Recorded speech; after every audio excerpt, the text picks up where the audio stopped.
Yeah, man, I feel like I really been on fire today. I've been writing a lot. Really, I write every day. I write every day now.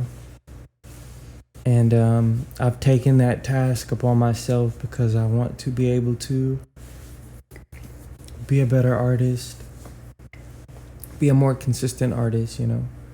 On the surface, I'm very sporadic, but I'm very consistent in my personal methods. Sometimes I don't like saying that because I feel like I'm giving the sauce, but it's hey, if you need to do it, just do it. If that's what it takes for you to get better at the thing that you want to do, it's every day, you know. Just trying to take everything that I've learned over these past few years and just apply them.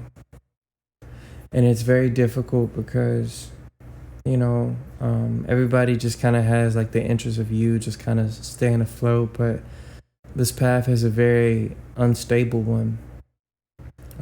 There's a lot of chance and risk that come with just being in your higher self, having a great relation with your higher self. Not everybody's gonna understand, because sometimes they'll get to that spot where, you know, um, like when it's time to communicate with their higher self, it's kind of scary. They don't want to take on that responsibility. Not many people want to do it, and it is a very scary thing. I was reading a diagram today, and it was just kind of talking about like success. And a big thing about success was intuition. Like that was a thing that was one of the steps that you get to in order to do it. And although there's so many different modalities that you can use, I definitely feel like it becomes a technique, that uses intuition in order for you to just be able to know when, where, how to do it. When you're just really tired of trying.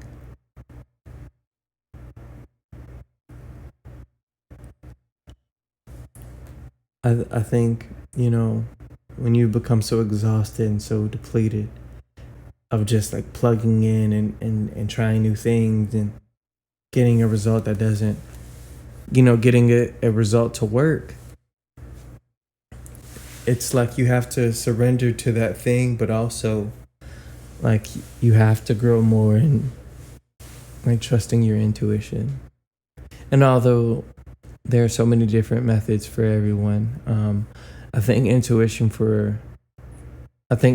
is universal. It's like the strongest thing.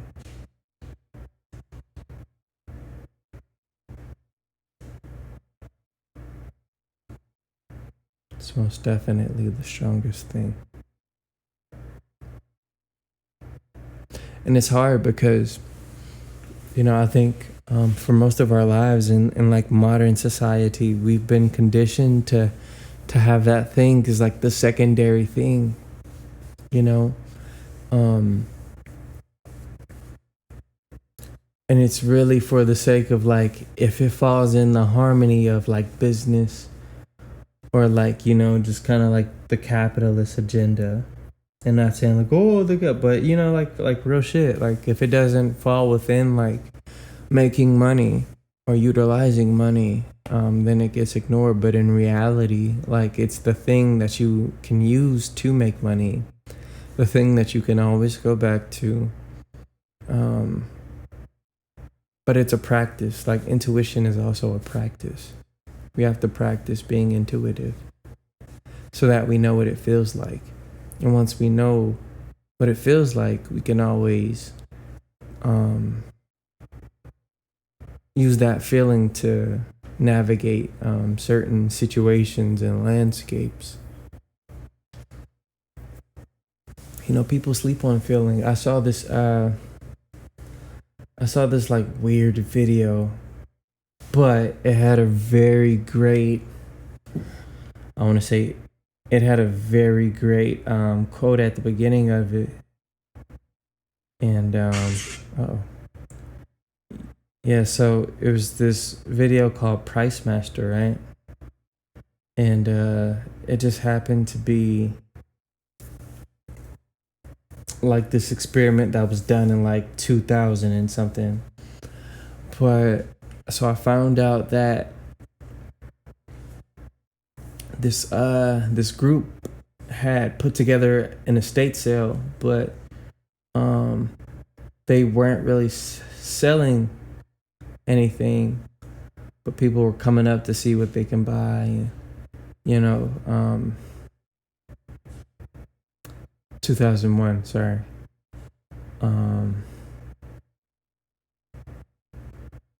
Yeah, so the quote goes, environments are not passive wrappings, but are rather active processes which are invisible. The ground rules, pervasive structure, and overall patterns of environments elude easy perception. Anti-environments or counter situations made by artists provide means of direct attention and enable us to see and understand more clearly. That's amazing. I thought that was so cool. And I saw this today. And there's another part of the quote as well that I have to allow to pop up. Rumor as a system of communications and as a probe of our environment, of what's really going on, affords us our most appealing anti-environmental tool. It does not deal in theory, but in immediate experience, and is often the best guide in changing perceptions. And that quote is by Marshall McLuhan from the book "The Medium is the Message." So yeah, I've been meditating on that quote like throughout the day, and to me it's real. Like from that perception, from that perspective, I think there's a lot of truth. It is a truth, but I think the name of the book from where it's from is just the truth, within itself. The medium is the message. Like the medium itself, like how art comes to be. And it's so amazing that, there's no like real space for kind of just raw art. And when I mean raw art, just things that aren't really curated. Everything has to be packaged and, put in a certain way or a certain context for it to exist and for people to receive it.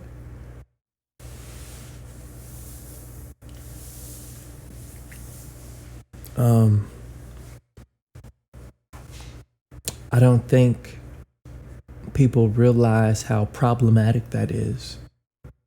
And although it may be, the thing for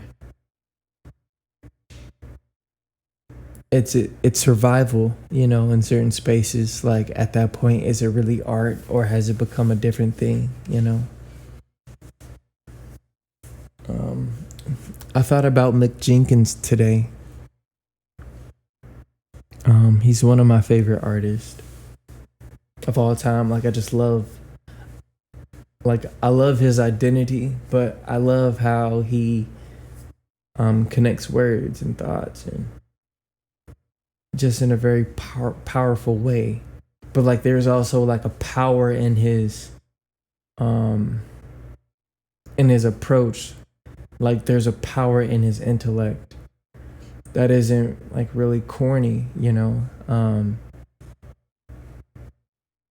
yeah, he's been a big influence to me. And what I mean by that, like I just feel like like what he speaks about, where he comes from. Like he speaks his truth, but he also can acknowledge um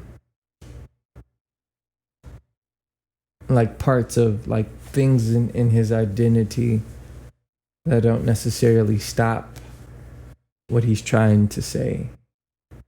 I feel like I have that problem, honestly. And it's a thing that I've always tried to navigate. But, in speaking of it, I know the way to remedy that. But I just think he does it in such a great way. And he's very brave for what he does. Because there aren't a lot of people who can necessarily do that, Like some people, I think when it comes to art, like you just see a lot of extremism.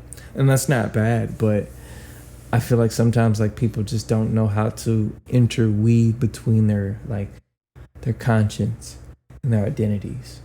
And I feel like because we have multiple identities, we aren't able to bring them all in a medium under one medium, But I definitely feel like, I was digressing, but I definitely feel like it's that type of content that kind of like disrupts, things. And it just kind of reminds you that, like, there are, and I feel like Kendrick does this too.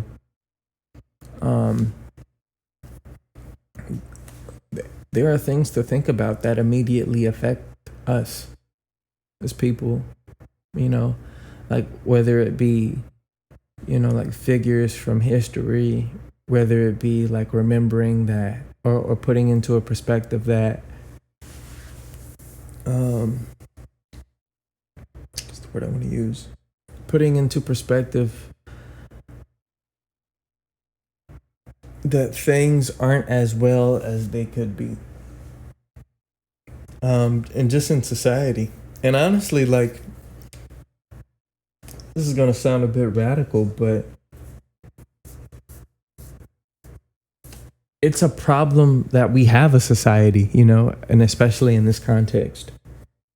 Like, and I think about this a lot too. Like I've been thinking about this since maybe like 2019, 2018, right? Like heavily. It's just that, like at some point, like the way this society is ran is going to have to collapse because it will no longer be able to hold space for everything in a way that it's supposed to, for it to be stabilized, Like we're still operating off an old system. I think it's an exciting time that we live in because we're going to be able to see that change in whichever way that it takes form. However, with change comes unsettling and resettling. Not everything is going to get resettled,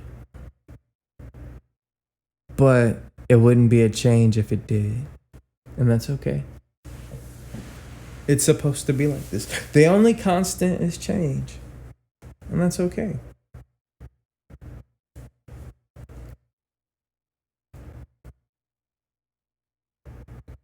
But yeah, I think it's part of the reason that we're able to, understand these changes to an extent, or at least how they affect us in a direct way, is through the art. Like art is kind of like that manual, It can tell you what to do and where to go when nothing and no one and nowhere else is doing that,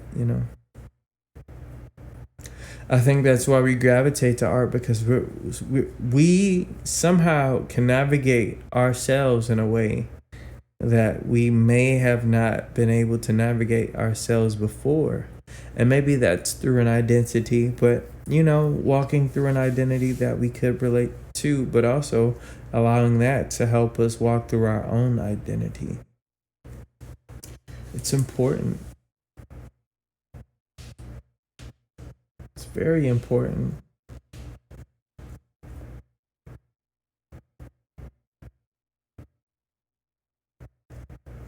There just needs to be a place to think, you know. And to me, that's rest. You know, just being able to let thoughts process and like leave, but like being able to touch them, or not even being able to touch them, but just being able to let them filter. I feel like sometimes things may get so aggressive and heavy is because we haven't allowed ourselves to process like what's happened. And I think it's just like a thing that's part of life that we're just taught to, or we are encouraged to consume. Like everything is a product, you know? And I guess it's just a way that people can measure, but like the reality of that is just like, dang, like, okay, like it's all for the sake of like measurement, you know? It's all for the sake of this meeting a goal. Like there's always a goal to be met. And you know, not everybody's minded like that. Not everybody has to be minded like that. It's always go, and sometimes you just get tired, you know? And I think it's pretty common for this type of burnout to happen. I'll be honest, like,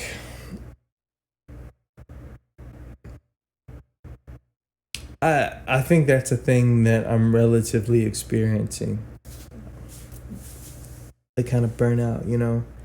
But it's, and I think it's only because I haven't been giving myself time to just process. And I felt like this a few times before, but it's always nice to be able to have these sessions to just be able to do that, you know? You just want something that you can like transfer these things to, these thoughts, these ideas to, and just look at them, you know? I think it's a constant reminder that like, even though these are the things that are holding space within, you know, my conscience, like they are not me, you know. They are part of me for that time. Until they are released and then they take a more lesser stance within the awareness, within the collective conscious. It bleeds out into the collective conscious and out of the primary subjective conscious. I don't even know if that makes sense, but it makes sense to me. I hope it makes sense to whoever's listening to this. But, you know, this is what I like to do. And I know that I can appear very like distant, you know, with things and friends and family, but like I'm a big loner, you know. I think one thing that I hate to one thing that I hate to see people go through is just like the frustrations of like dealing with like someone who just likes to be alone, you know. And it's not that like I hate people, or it's not that I, you know, dislike people, but like I've just found it a critical need to just be able to like have this type of space for myself. It's refreshing. I'm a very intimate person too, so it's a bit, I don't know, like it's a struggle because I feel like when, I don't know, and I'm kind of an absolutist in this way. But like when I like to talk, like I want to talk, you know. But if I don't, then like, you know, I I have to depend on like my tolerance to do so. And I feel like I've trained my tolerance pretty well, but I think one thing that is very apparent about me is that like I show how I feel. Things hit me. I'm a very feeling person, and so if it's something that I haven't necessarily like accepted within myself, like I might show emotion to it. Or if it's just something that I can relate to, and it's just like, oh, like it hits me. I can see it all on my face. I'm very passionate in that way.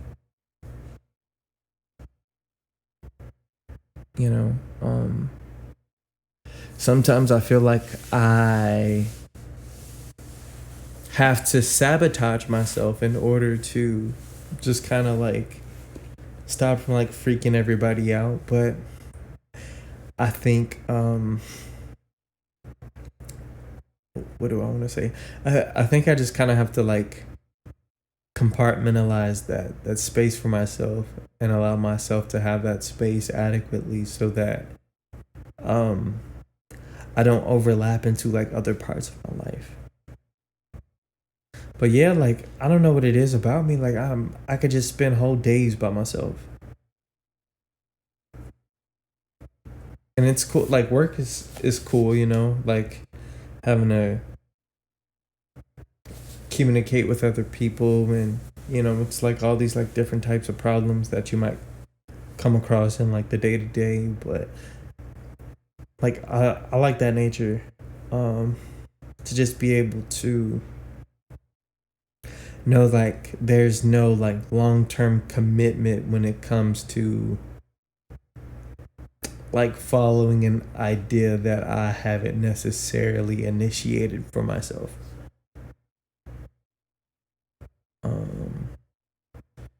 But it's fun. It's fun. I think it comes with its own workings and its own process. But I just learned how to you just learn how to, be okay with it. And that's one thing I learned too. Like I think at some point I was trying to make the explanation of the thing. That was just everything. Like I would just get so deep into it, but realizing like it's only that.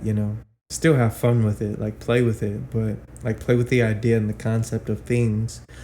But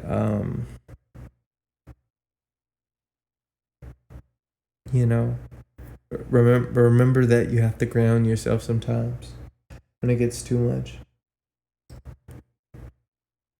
Like I am in my head a lot.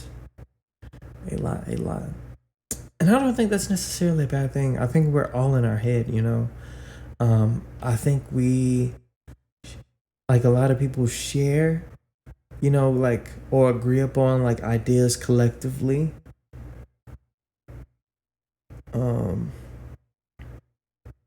And to some extent we have to in order to provide effective communication in a structured setting. Simultaneously, it's not necessarily a bad thing to be intuitively distinct about things. I think that just comes with like, just being able to like see through, things. Is just like you kind of get your preferences and like this, but like like you have like your preference of like entertainment style and choice, and then there's also like a functional preference, and I think it's about that functional preference that you kind of like have like boundaries. It's like, okay, like this works for me. Like I start up the car, this car, and those are kind of like universally shared, but it's because like you deal with them as an individual that it just makes all the difference. Still a functional preference. Or you can kind of like detail it down to like maybe like like eating habits, or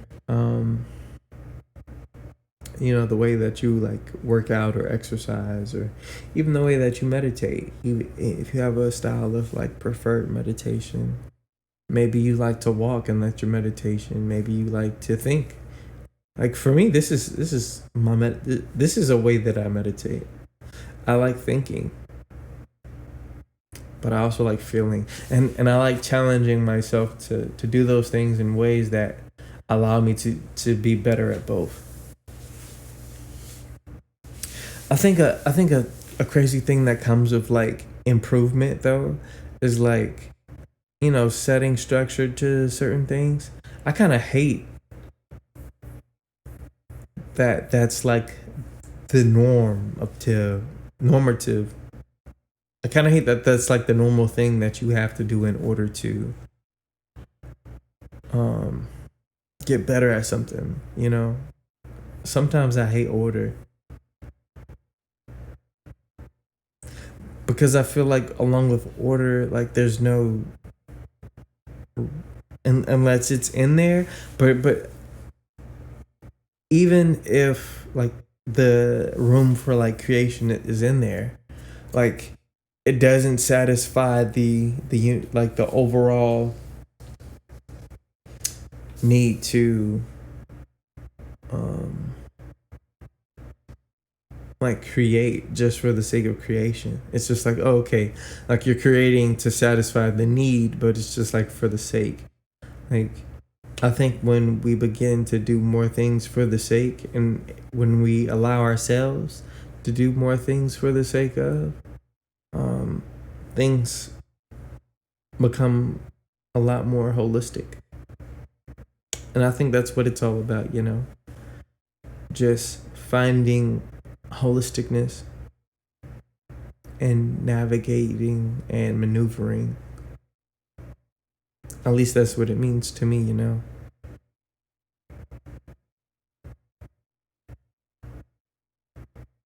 But in all aspects, um, I kind of battle with this. Um, but it's just like do I really want to make all this money off of being an artist? I would love, my art to support me. I would love that. But at the same time, like, um, would it mean the same?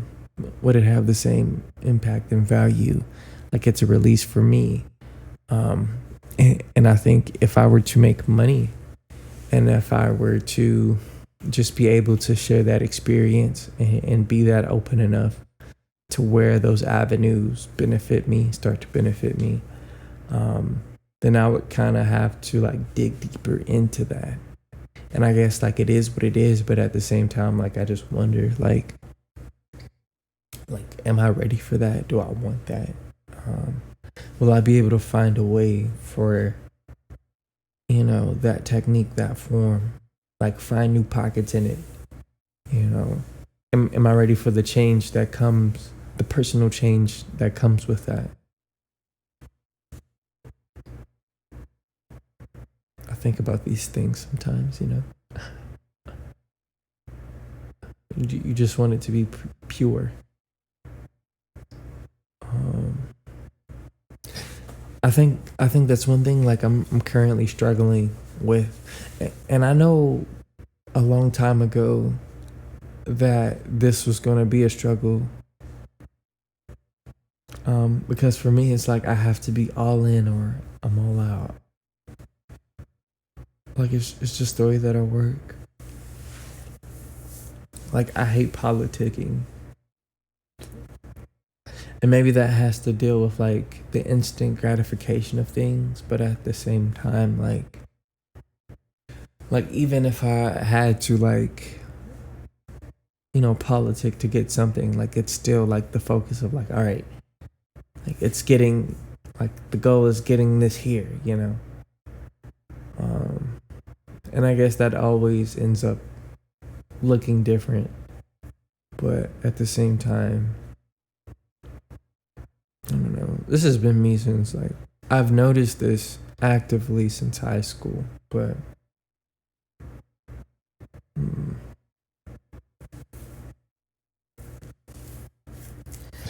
And I think it's a big reason why, um,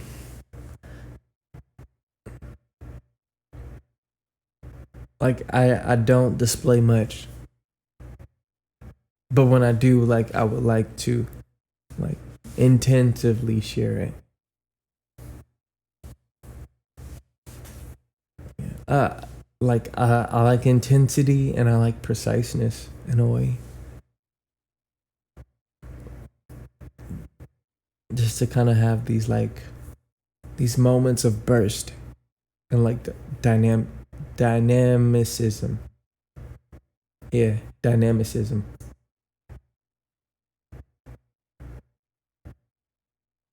I love that. But I'm very disciplined to be able to like have a high tolerance for being able to um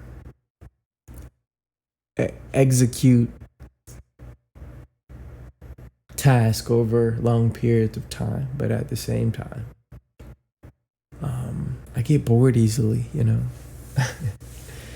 But yeah. Well, yeah. This is really cool. I haven't done this in a while, but however, um, it's important to have this.